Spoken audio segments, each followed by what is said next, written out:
भगवान कृष्ण अर्जुन को कहते हैं कर्म कर, फल की चिंता मत कर। ये लाइन तो हम सब ने सुना है, पर इसके आगे भी एक लाइन है जो बहुत ज़रूरी है। कर्म कर, फल की चिंता मत कर, उससे मत कर, मुझसे कर। हम जो भी कर्म करते हैं हमें उसका फल निश्चय रूप से मिलता है। बहुत बार उस व्यक्ति से नहीं मिलता जिसके लिए हम कर रहे हैं, पर यूनिवर्स हमें वो कर्म का फल ला के देती है वापस।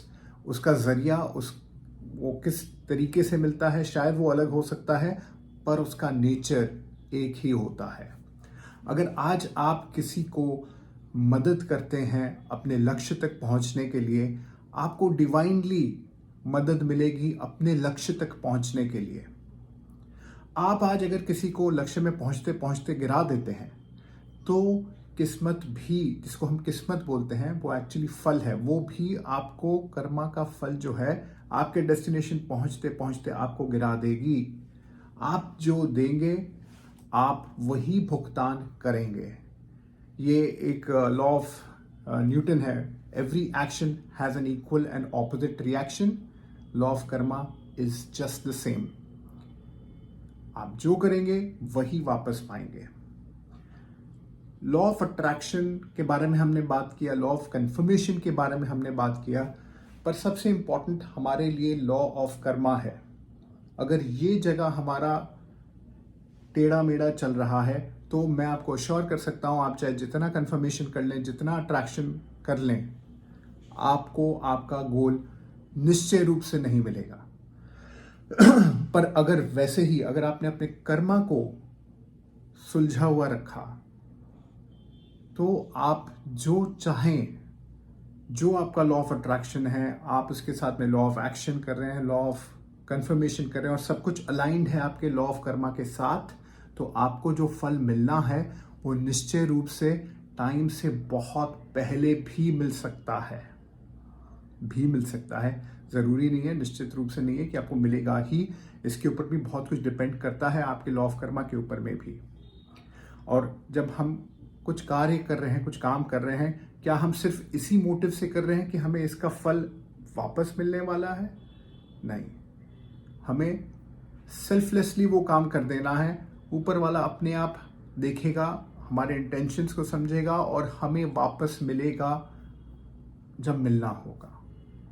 That's it. जब रोंडा बर्न अपनी किताब लिख रही थी सीक्रेट लॉ ऑफ अट्रैक्शन, तो उसने एक इंटरव्यू में कहा कि मैं जब ये शूट कर रही थी, जब मैं बाहर आई अचानक एक ब्रेक में, तो मैंने देखा कि कुछ बच्चे, गरीब बच्चे खेल रहे हैं और उनको कुछ ना कुछ तरीके से ज़रूरत है पैसों की।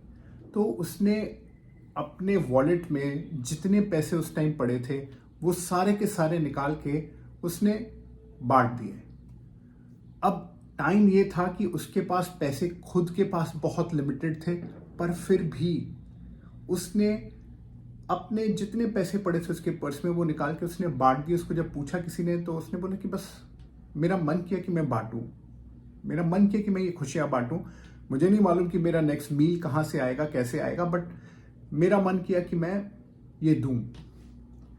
और जब सीक्रेट रिलीज हुई तो लोगों ने भी उसे दिल खोल के प्यार किया। वो बेस्ट सेलर बनी। उसने कितने सारे और बुक्स, कितने सारे और ऑथर्स, कितने सारे और पब्लिक स्पीकर्स को इंस्पायर किया कि कहने की बात नहीं। तो इन दिस केस जब रोंडा बर्न ने बच्चों को पैसे दिए, क्या बच्चों ने उसको पैसे वापस दिए? नहीं। कहां से उसको लॉ ऑफ कर्मा वापस मिला? लोगों से, हम सब से।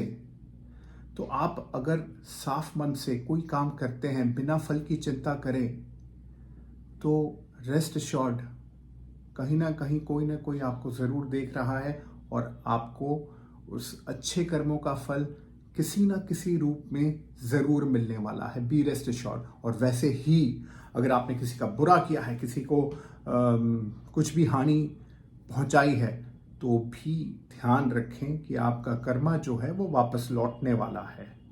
दूसरों के साथ करो वही जो आप चाहते हो कि दूसरे आपके साथ भी करें। आज यूट्यूब के माध्यम से अगर मैं बोलूँ तो, अगर यूट्यूब को रिलेट करता हुआ बोलूँ, अगर मैं आज किसी कंटेंट क्रिएटर का वीडियो देख रहा हूँ और मुझे उसका कंटेंट बहुत अच्छा लगा, पर मैं सिर्फ देखते हुए उसको निकल गया, उसको ना लाइक किया ना सब्सक्राइब किया, तो मैं ये कैसे एक्सपेक्ट कर सकता हूँ कि आप दर्शक जो मेरा वीडियो देख रहे हैं, आपको वो अच्छा भी लगा होगा, आप उसको लाइक करेंगे और सब्सक्राइब करेंगे, क्योंकि मैं जो दे रहा हूँ वही तो मैं पा रहा हूँ।